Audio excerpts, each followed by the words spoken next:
welcome to our Ask Me Anything session. I'm delighted to have you join us today. As the name suggests, this session provides you with the unique opportunity to ask our distinguished guest absolutely anything about their work, background research, science, and innovation in the field. Before we begin, I would like to highlight a few important details. Firstly, this is a live session, and we are thrilled to have so many participants joining us today. Many of you have already submitted your questions when you registered, and we really appreciate your support and interest in this session. However, don't worry if you haven't submitted your questions yet. There's still time, as you can add your questions during this live session. Simply enter your question into the box on the right-hand side of your screen and click Send. So, if you have any questions for our speaker, please do share them with us. We have a team in our virtual backstage who will be ensuring the questions are appropriate, so please do keep them relevant.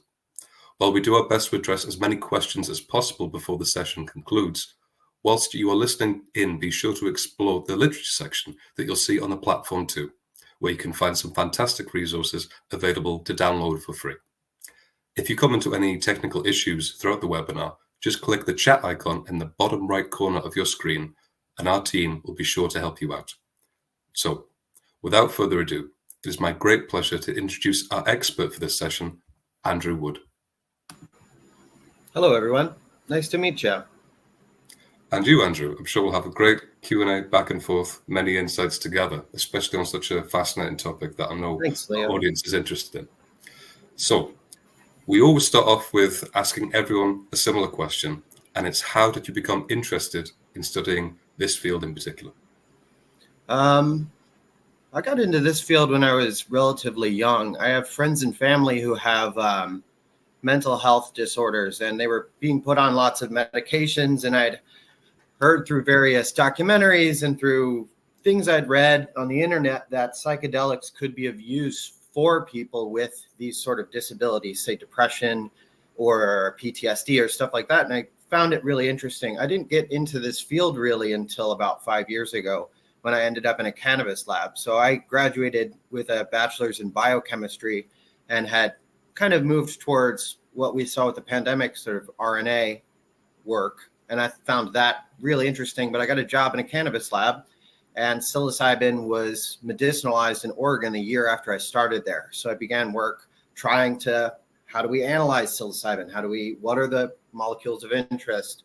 And ended up where you see me now. So, yeah. It's a fascinating journey. And how do you ensure that your methods for detecting psilocybin are both accurate and precise? Accuracy and precision is something that I think all labs need to think about, especially analytical labs.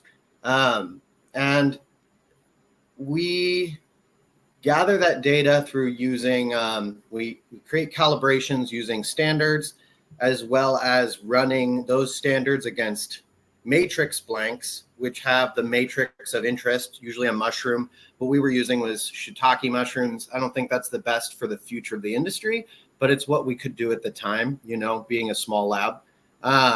And you measure your matrix blanks with matrix in them, and you run standards in actual psilocybin and measure those against one another to try to get your accuracy and precision. A lot of that stuff is outlined in ISO, which is International Accreditation for Laboratories, things like your method detection limits. All of that stuff is outlined, and I think any good laboratory should have a regulatory body. That's something I wanted to kind of highlight, is all of this stuff needs regulation. And I think right now we're seeing an influx of laboratories and people creating products, and their lab results are dubious. And we even I've seen chromatograms and from other laboratories where they're not really getting resolved peaks. And how is that going through an accredited body and being shown to be true every single time? And I think that's something we really need to think about as a field, is how do we get this stuff regulated in the correct way? And how do we miss some of the pitfalls of cannabis, where sort of the people who are creating the products are able to get around some of these laboratory, some of these laws and some of these regulations. I think that's going to be a big problem coming up in the psilocybin space. And I think it's something we all need to think about. Of course, I'm sure that's a point we'll come back to again. As you say, many lessons to be learned from the tribulations and mistakes, perhaps, of the cannabis industries in North America. I'm sure that'll be something we'll dive into later. Back to the methodology, though. I've got a question here. What methods do you use to study psilocybin? Really, the ins and outs. So I believe this question is also going to come up later, but specifically, we use HPLC with DAD or UV vis detection or mass spec detection. We can also, psilocybin in the state of Oregon required analysis by PCR to make sure that the species is specifically cubensis rather than, say, cyanescens or azarescens or mexicana or any of the wide variety of psilocybin species that are out there. So PCR, HPLC for analysis of potency, things like that. PCR for looking at speciation. And then also, this hadn't gone through because we really weren't seeing concentrates, but gas chromatography to make sure that solvents like methanol or any other solvent that might be used, or acetic acid, things that are used in the concentration of psilocybin aren't left over in the product that is getting to the consumer. So those are really the three techniques that I have used to analyze psilocybin and psilocybin products. Of course, techniques, methods that will be familiar to anyone who's worked in such a lab detecting contaminants in any kind of product, really. Yeah. And diving deeper into this technology, what's the best way to calibrate your equipment for psilocybin detection? I imagine this is where it gets a bit more specific. So specifically with calibration, I sure a little bit, but really what's important before calibration is that you have a method that clearly resolves all the analytes of interest. So calibration itself, you have a method that sees everything. If you already have that, calibration is just getting standards that have been vetted and that have good COAs and creating calibration curves. One of the issues you do see is that for now, and maybe Sigma and a couple of the other companies have caught up with certified reference materials. But when I was starting this, you could buy a milligram, and it's certified, but it's a milligram. It's not a 1,000 ppm solution, and you need to make your solutions. One of the issues that came up there is baeocystin and aragonestin are less soluble in 100% methanol. So it's harder to get them into solution, even with sonication. We found that an 80-20 methanol water mix seems to be the best. So finding the right solutions for your standards, because we had to create our analytical standards, that was a little tough. But creating a calibration curve, I mean, if you can see everything, you're just making a maybe 1 through 100 ppm. You're making mixes at, say, 1, 5, 10, 25, 50, 100, and then running those on the method that has been validated. I think the tougher issue is making sure you have a method where you're getting resolved peaks, you're not seeing interferences with matrix, things like that. Good advice. And on what is being detected in some of these psilocybin species, what Yeah. kinds of impurities are typically found in the extracts, and how do you remove them? So extracts, and this is something I saw in some questions, extracts are something I didn't have a lot of opportunity to work with. So I started at the beginning of Oregon's psilocybin opening, and all that was in the market was whole dried fungi. And I did receive from Gray Market, I received gummies and some extracts, but not enough for me to do real studies on what all is in here. If you'll look at, I believe I shared a PDF that has that was a PowerPoint. And if you look at page 5, there's a chromatogram of an actual mushroom sample with the major analytes pointed out. But if you look around, there are a lot of other stuff sort of in this chromatogram. And a lot of those, I don't have these UV vis spectrum to share with you, but a lot of those did have a very similar UV vis spectrum to tryptamines, sort of that slope and then an up. I did a little bit of unknown research at a university here in Oregon, and we got as many standards as we could, from 5-MeO to 4-acetoxy DMT to 4-HO, trimethyltryptamine, and we tried to find some of these other tryptamines that are known and characterized and that you have standards for. We looked at cyanescens, psilocybe cyanescens, psilocybe azurescens, and psilocybe cubensis. And the only one we even got close to finding was 4-OH-TMT, which is the dephosphorylated version of aragonesin.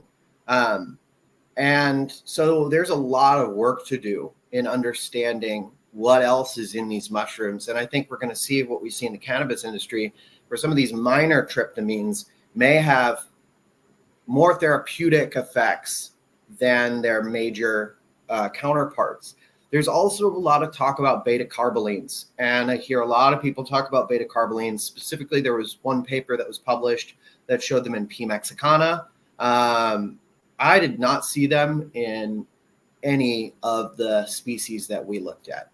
And it's a big issue, and it's something we all need to think about in this space, is beta carbolines, because obviously a monoamine oxidase inhibitor linked with a tryptamine, you could, if there's enough of that, or if it's grown so that more of that is present, you could end up with an experience that could be dangerous for a person. Say if they're on SSRIs or something else that works in that space in the body, an MAOI could be dangerous. But we didn't see those. I think it's something that we all need to be aware of, that that's a possibility. But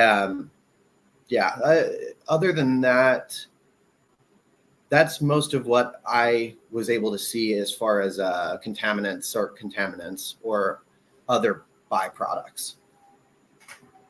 Very interesting. It's important to highlight those medical concerns.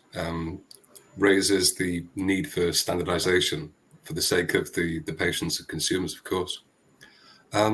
Further into the techniques, if you don't mind, we have a question here about water-based extraction techniques. I know you've already prefaced the Q&A by limiting your experience with extractions, but we do have a few questions, it seems.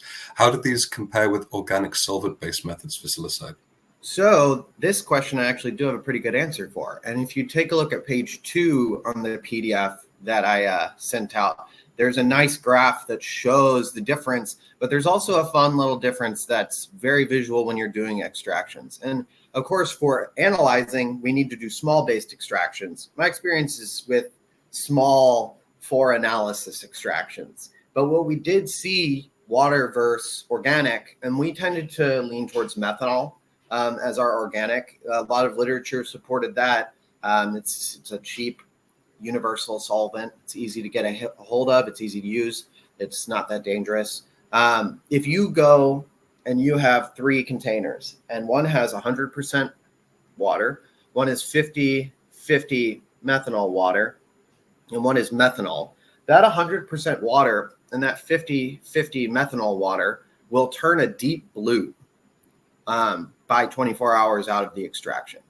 The literature that has been written on this talks about the bluing reaction being due to oligomerization of the monomer psilocybin, the psilocybin monomers. Specifically, they are turned into quinoids, I believe, is what current literature supports.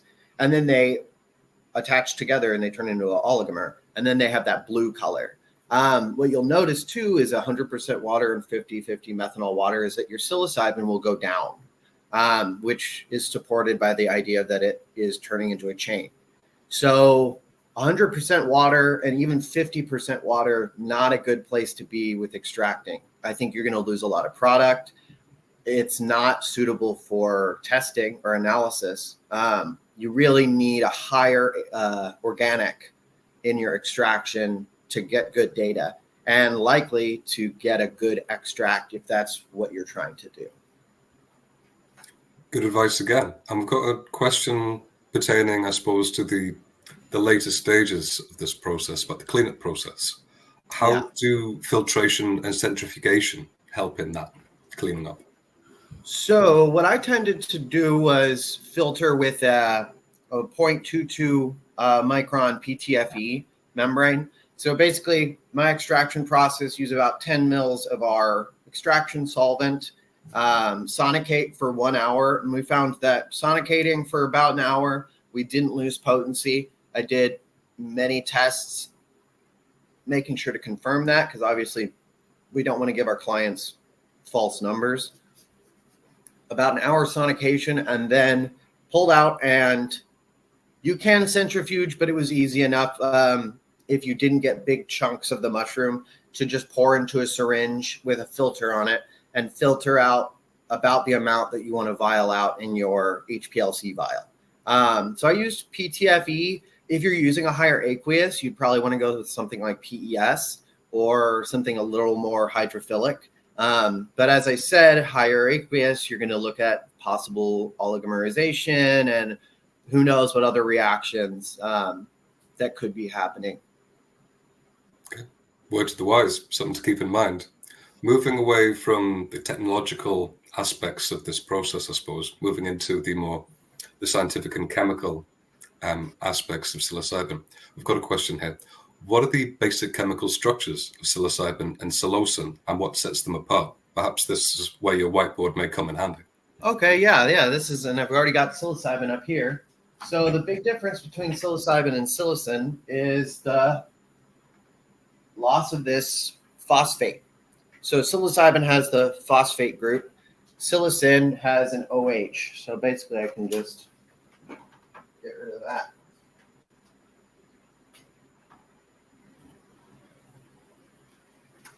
Here you go. That's psilocin. That's the major difference. And psilocin is the one that's active in the body. So psilocybin is dephosphorylated in the body and turned into psilocin, which is the active metabolite. You also see similarly for all ergonestin, I believe, so norpsilocin and I believe norbaeocystin, or I can't remember which ones are phosphorylated and dephosphorylated, but it's something to look into. And I do have in that PDF, page 8, we have psilocybin, the structure of psilocybin, baeocystin, and aragonestin. So you can get an idea of what's different about those three. And it all has to do with carbons on the nitrogen and the amine at the end there. Yeah. Well, that was a good distinction, guide. Would you say, as an easy way to remember, that psilocybin and psilocin is the more bioactive version of the compound? I don't know a good way to remember it other than but yeah, psilocin is the active one. If that's how you want to remember it. Yeah. And how is psilocybin naturally synthesized in the environment? So that is a bit beyond my understanding. I don't have a good answer for that, but there are plenty of papers out there. There's some really good papers showing the protein networks that create these substances in mushrooms. I would check those out. Well, it's good to point to the right resources. In fact, getting away from scientific fact and factoids altogether, we have a question more about ethical implications here. What ethical issues do you come up against when researching the chemistry of psilocybin?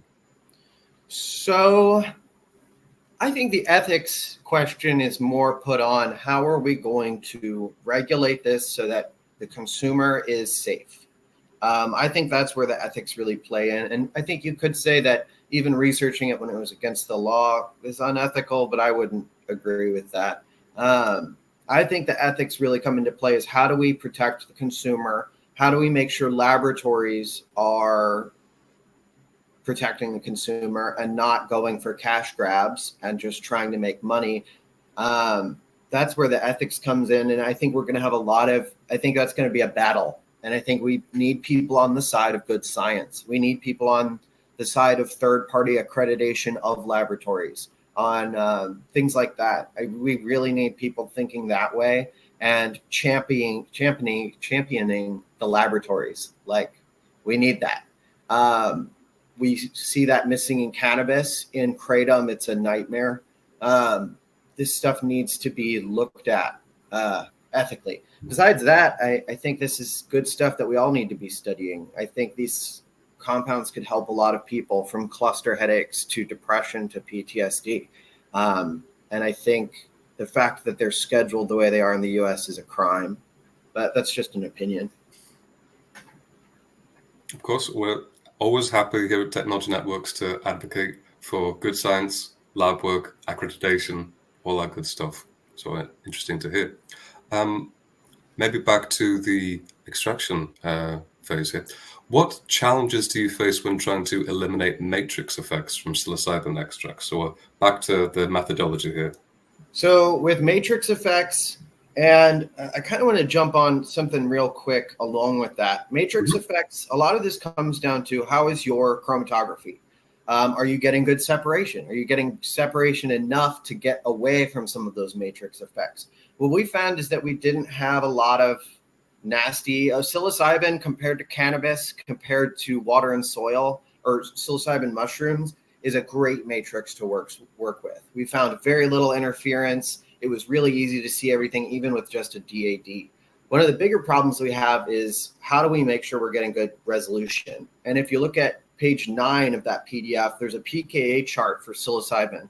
And you should think about these pKa charts as similar for all the major tryptamines that are phosphorylated, is that they have multiple charge states. And because they have multiple charge states, depending on the pH of your solution, of your mobile phase, you may get 2 peaks for one analyte.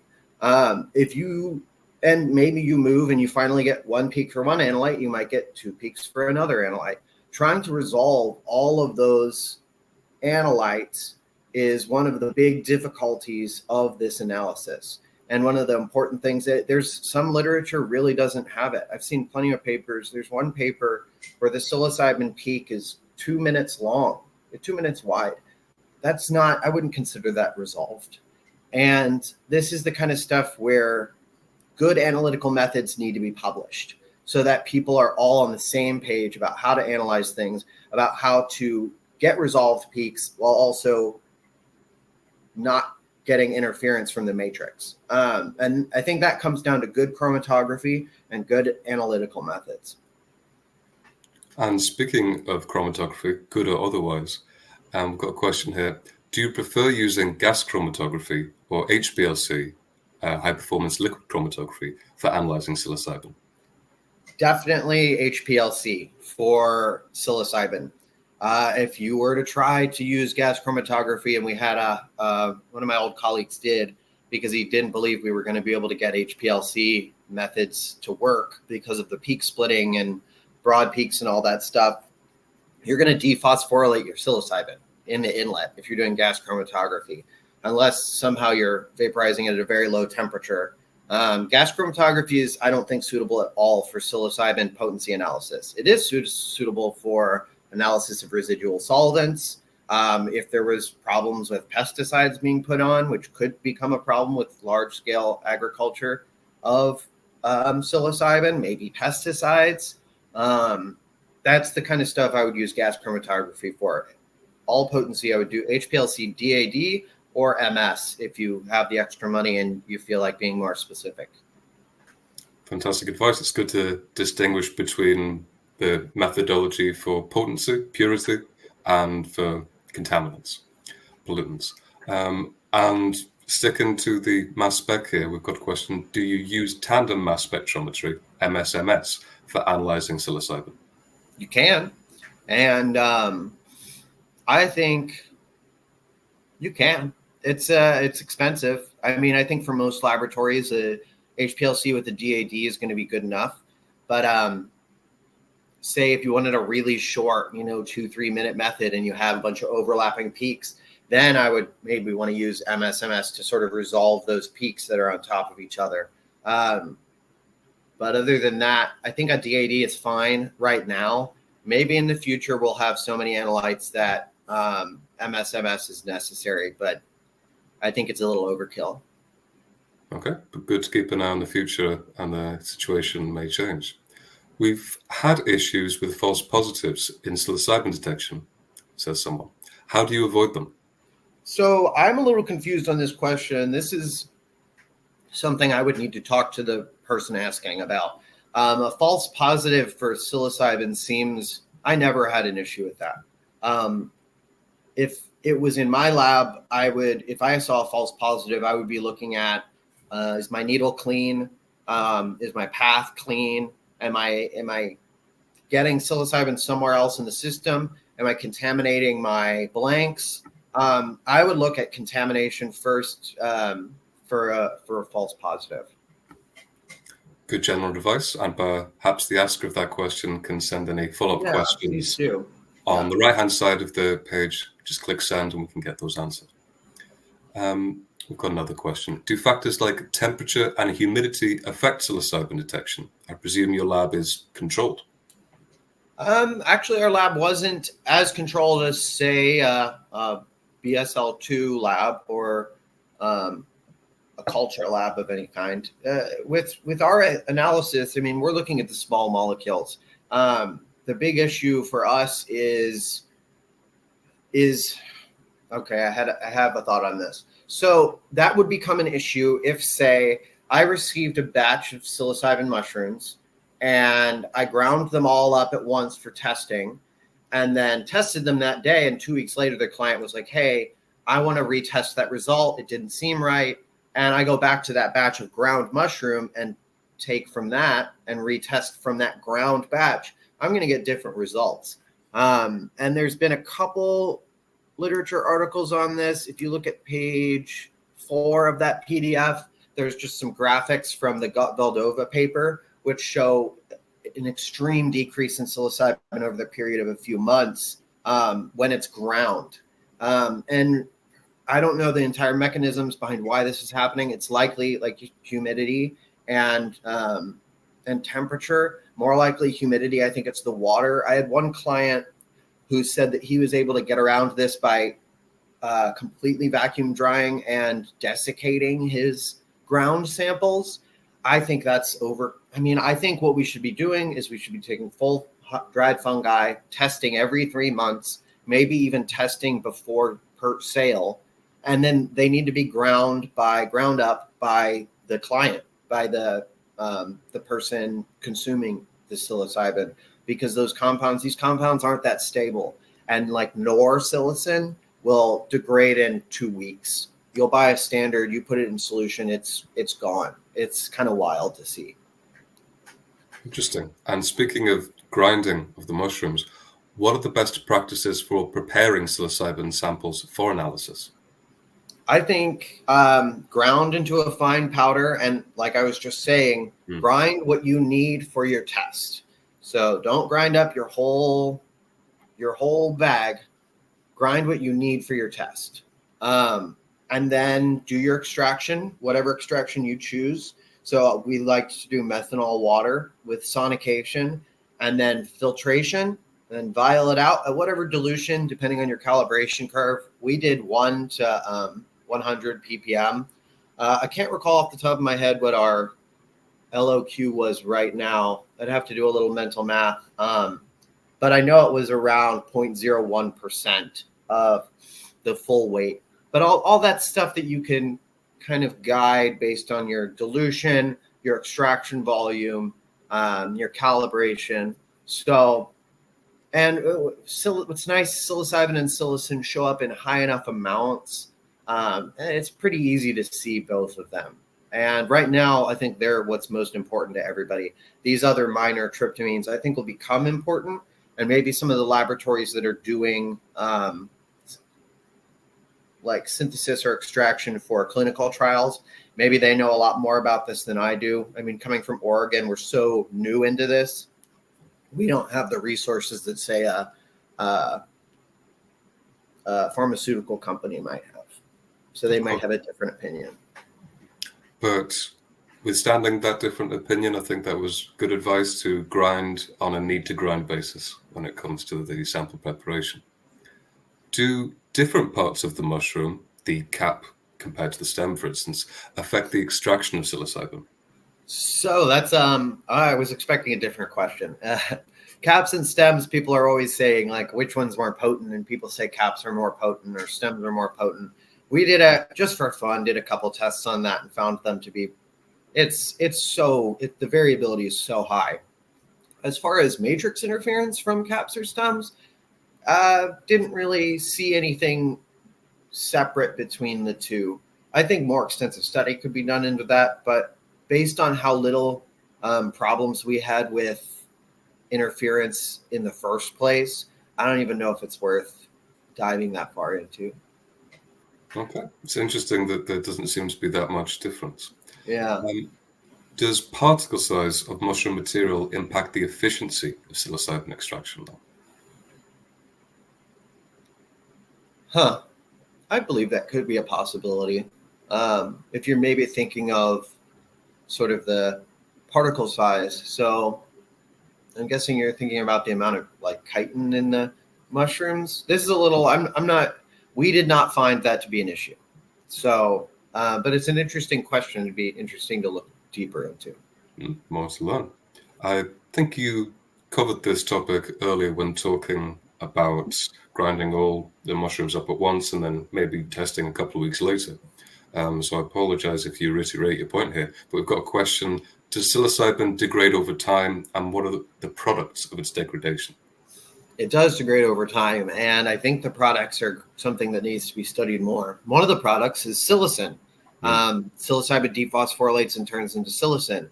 Another product is that oligomer I mentioned earlier.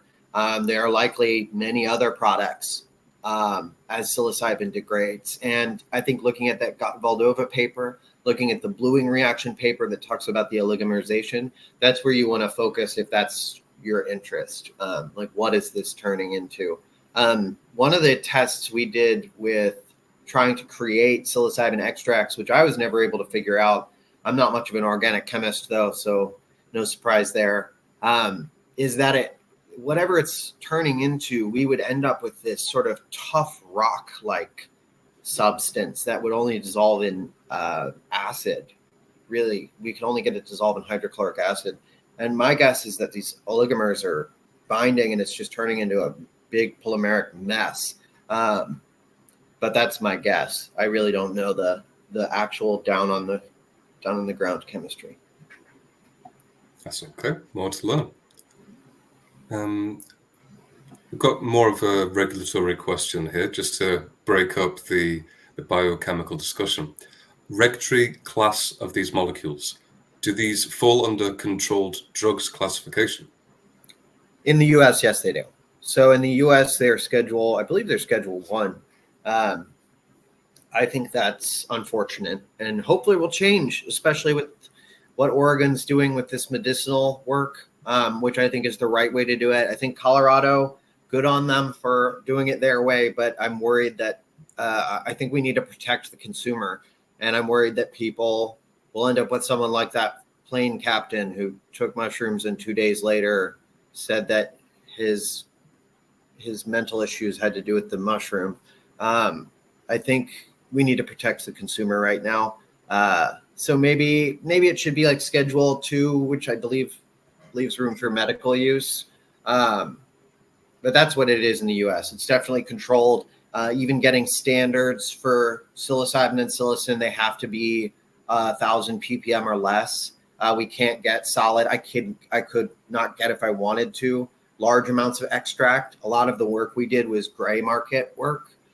We found a way to do it in a decrim setting. So, and a lot of people in this space are doing it based on the fact that this is decriminalized in their state or their province, And I think it makes for a hard time to do good science because you can't really talk about what you're doing.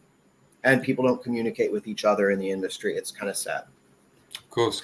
It is a slightly different situation north of the border in Canada, isn't it? And there's some good research coming out there. It's a very different world. I have colleagues who work in Canada. I've worked with people at Optimi and people at Good Cap Pharmaceutical, and the way things are up there, it's really cool to see. People are getting to do a lot of research that isn't just defined on psilocybin's psychoactive effects, but also on things like inflammation, which I believe it could have there could be a huge market there for not just the tripping or the psychedelic side, but more the therapeutic side of these compounds. So it's really cool to see. And I think they're getting to do work that the U.S. should be jealous of. Interesting to learn more from across the border, and we'll see if anything changes south of it to encourage that kind of research. And speaking of these regulations, at least in Oregon, do you have to have specific permits to be testing psilocybin? Oh yeah, you really do. So we were regulated by my previous laboratory, regulated by ORLAP, which is Oregon's Laboratory Accreditation Group, as well as the Oregon Health Authority. And the Oregon Health Authority was actually who controlled all of the psilocybin stuff. So, I mean, even transporting mushrooms from a client to the laboratory, you had to have a piece of paper signed and timed and dated. When did I pick this up? Where is it going? What kind of car is it in? So all of this stuff in Oregon is pretty heavily regulated, which I think is a good thing. I think they could be focused on different things. I think they need to focus on the fact that psilocybin degrades rapidly, depending on how it's stored.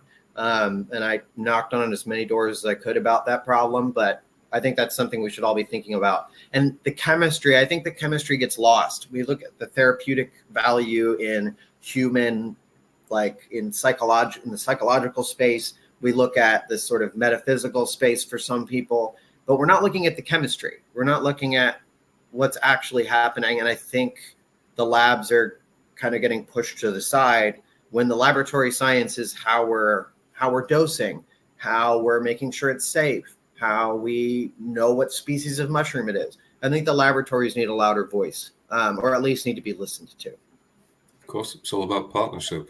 And speaking of chemistry, it seems the questions are moving on to the more biochemical side about how psilocybin interacts with the body and specifically the brain. We have a question here. Does psilocybin's chemical structure impact its ability to cross the blood-brain barrier? Ooh, I have a feeling it does. That's a little outside of my knowledge space, but I mean, if you want to think about it just quickly in a logical way, it's a small molecule, it's hydrophilic.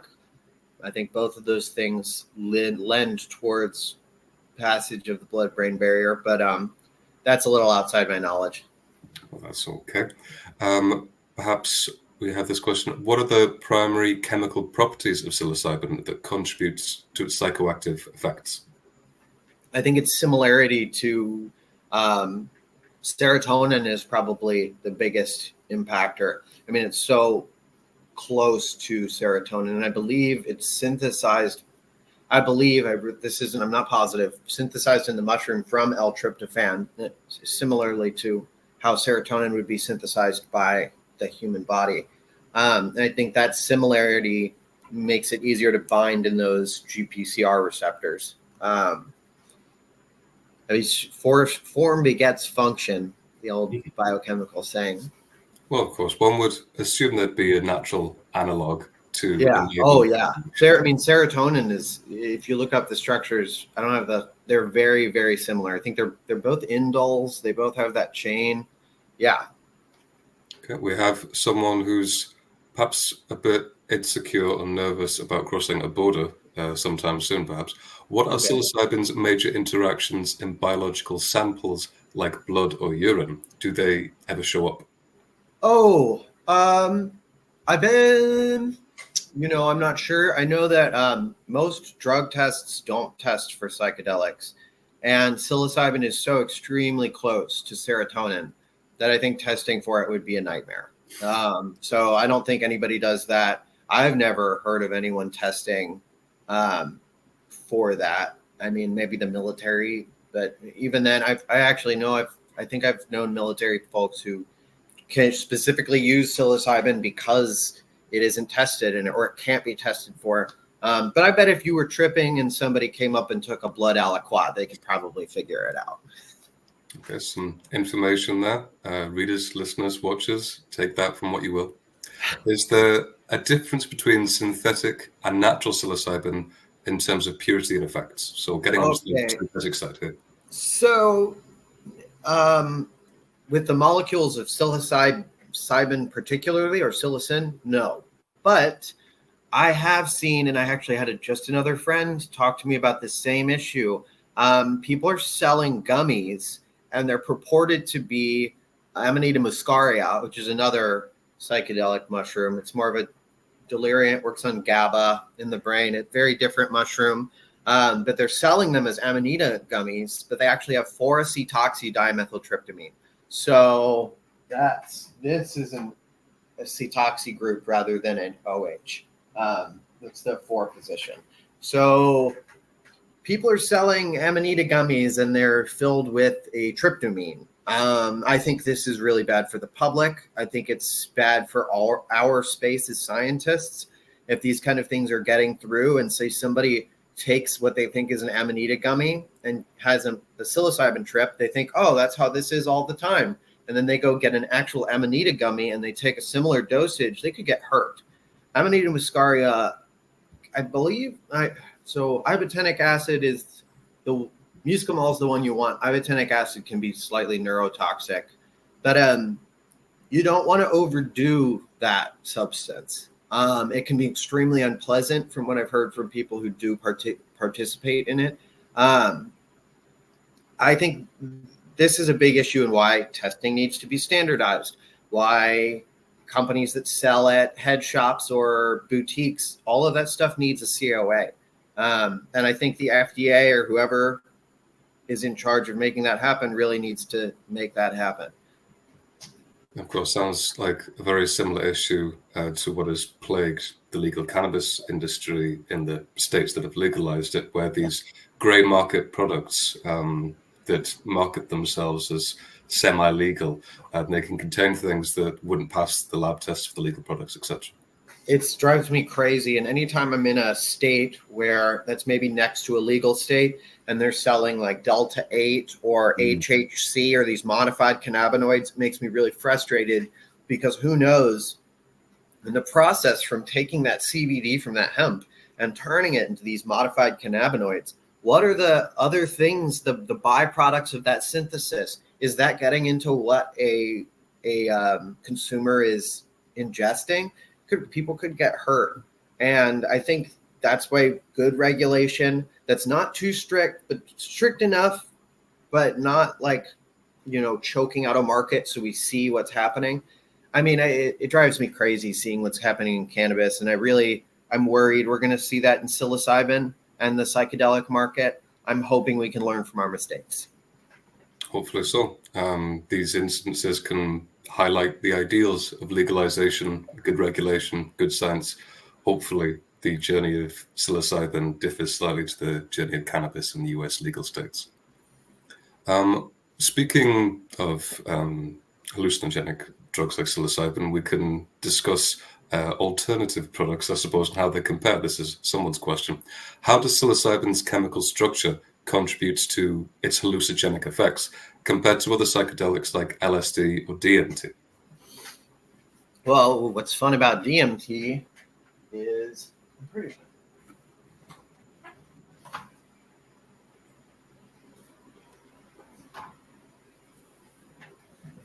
DMT. So psilocybin and psilocin and DMT are the differences in OH group. So right there, you've got a pretty good example of they're not different at all. And the only reason that psilocin works in the body is that OH group, I think, keeps it from being rapidly metabolized, whereas DMT is so similar to serotonin that the body just kicks it out.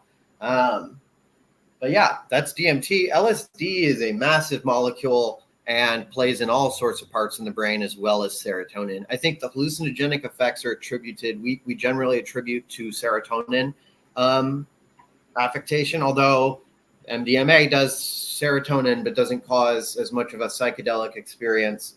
It probably has to do with the different serotonin receptors that these compounds are more selective for. I'm not sure on the exact functions for each of those receptors, but it's something that you could dive into. Interesting stuff, and I'm very grateful, I'm sure our audience is too, for your whiteboard, as that demonstration of similarity was very vivid.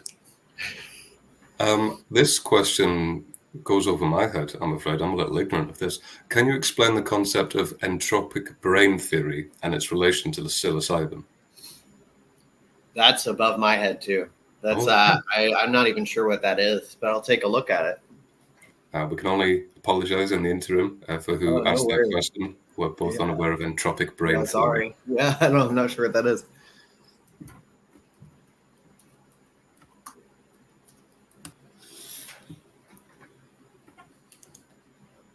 So I'm just looking at it real quick, and I actually had a good friend, just talk to me something about this. He didn't call it entropic brain theory, but I don't know. I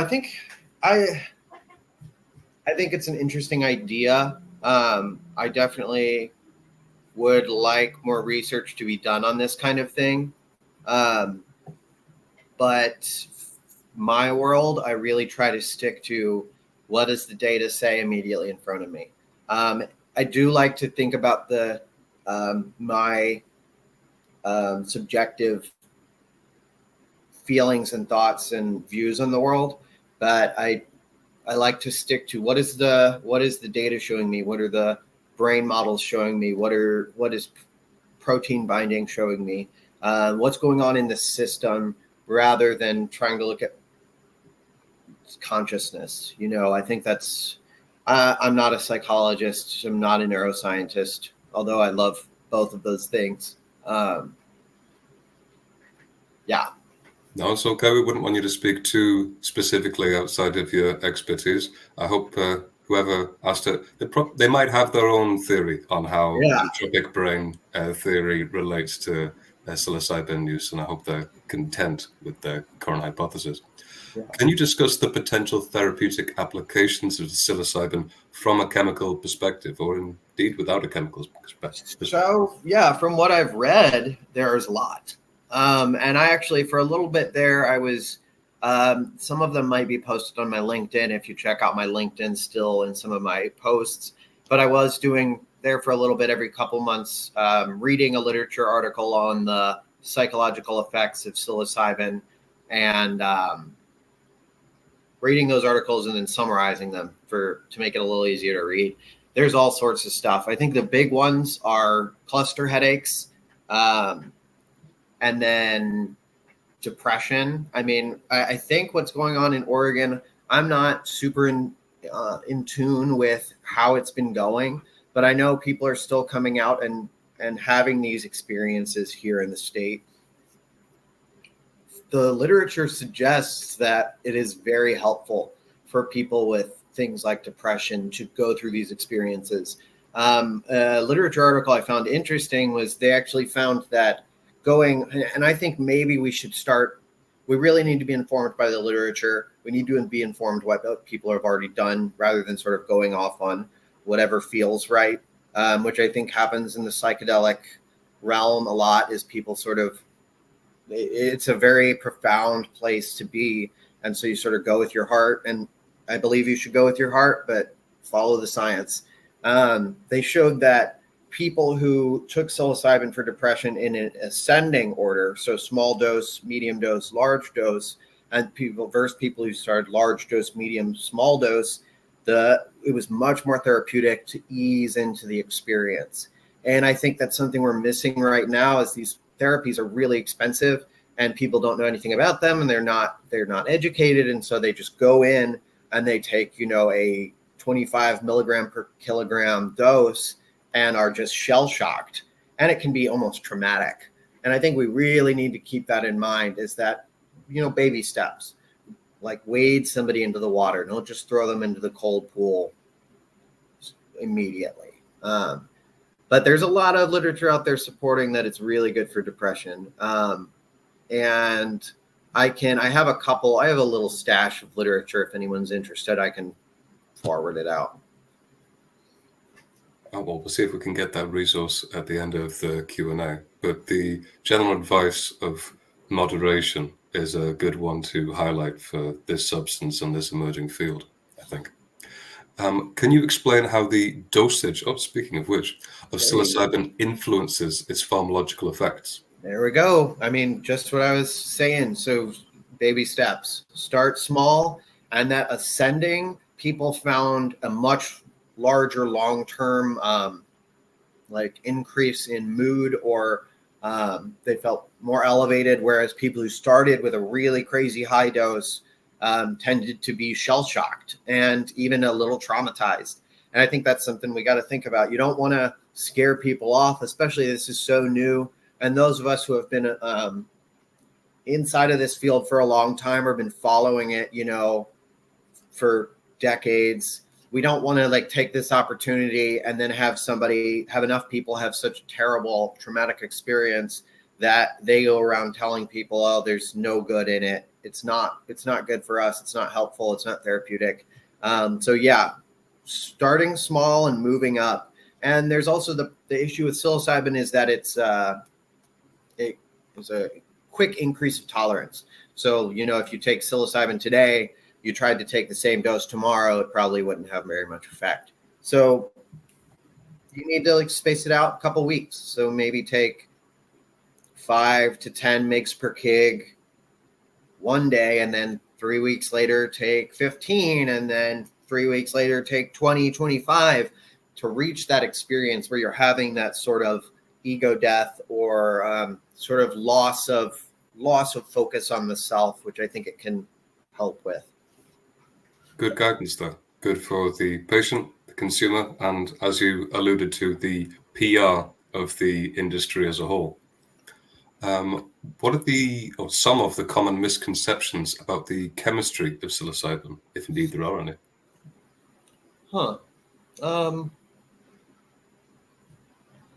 I think people thinking that psilocybin, not psilocin, is the active constituent, and the fact that tests. Well, no, Oregon. When Oregon releases a report, it's total psilocin. So they actually take the amount of psilocybin and subtract the phosphate. So you get total, what would eventually in the body be total active psilocin. But I do hear from some people that psilocybin's the active. It's not. So that's a common misconception. I think the fact that people thinking you can just grind up mushrooms and take them 5 months later, it's not true. I mean, the literature shows, and I've done studies with clients in the actual legal space showing that when they're ground up in a couple months, they can lose up to half their potency in 3 months. And I get told all the time that that's not true. It lasts. The problem is, I think the difference between a subjective feeling and an analytical chemical, I wouldn't even call it effect. It is a data that we've collected. They're different things. And although you may experience something with mushrooms that you ground up 3 months ago, you may have an experience, please trust the analytical chemists. We put a lot of work and love into this stuff, and it's the facts are the facts. Well, consider those misconceptions corrected here. And speaking of the facts and the research, can you describe any recent advances in psilocybin chemistry or pharmacology? Anything that's gotten people such as yourself quite excited? So I wish I knew more. I've been recently diving into some other medicinal plants, and so my focus has been there. But I think this idea of psilocybin being important for inflammation blows my mind. It's really cool, and especially this stuff we hear about. So there being as many serotonin receptors in your gut as there are in your brain, if not more. And the idea that psilocybin could be effective for things like for gut problems and gut inflammation. I think that's fascinating. And I think we should focus there as well, because I think a lot of psilocybin is got mud on its shoes from it being this for the psychedelic sort of, I don't know how to say this, like people being so loud about the trippy aspects of it, where there could be all sorts of molecules in these fungi that could do amazing things for human beings. We could be looking at new treatments for depression, new treatments for things. Maybe it could treat things like celiacs. I don't really know, but this whole inflammation aspect of psilocybin I find really fascinating. Interesting avenues to explore. About the side effects here, either with other prescribed medication that consumer may be on, or just depending on the different doses of psilocybin they may be taking, are there any side effects they should be aware of? I mean, that's something I wish you could talk to your doctor. I'm not really positive. I've heard that people on SSRIs sometimes can't have the same experience as somebody who isn't on SSRIs on things like psilocybin. But I'm not really sure. That's something I'd really need to talk to a MD about. Of course, we caveat any response to that with the usual caveat that neither of us is a doctor, and you should always discuss these matters with your clinician. We have another question. How can advancements in psilocybin chemistry potentially impact its legal status and medicinal use? Is there any way that research can benefit further regulation, further legalization? Hopefully these studies that are being done in Canada and in other countries will contribute to our politicians understanding that these chemicals are medicinal and need to be regulated as like things like ketamine. And they should be regulated in that format. I think that's the best we can do is talk to our politicians, vote as states come to medicinalize these compounds, and try to participate in your democracy. For those of us in the States and in other democratic countries, participate and educate your friends and talk about this stuff. Read the literature, spread the word that this isn't just a drug to get high on. This is something that can, change people's lives for the better. I think that's what we can do. And I think that's a good call to action to end on. Thank you for joining us today, Andrew. Unfortunately, that concludes our session due to time constraints, but it has been an absolute pleasure speaking with you. And by the looks of the comments, everyone here enjoyed it too. We've loved speaking with Andrew, and thank you so much for your time. But before we wrap up, I'd like to ask you all a question in return. Did you enjoy this session? You can let us know with the form that will shortly pop up on your screen. But time has truly flown by, and we have received many great questions that we would love to ask. However, as they say, time flies when you're having fun. This Ask Me Anything will now be made available on demand. So if you have friends, family, or colleagues who might be interested, please feel free to share the link with them. Once again, thank you all for your time and participation. Thank you, Andrew. Thanks, Leo. Bye, everybody. Bye.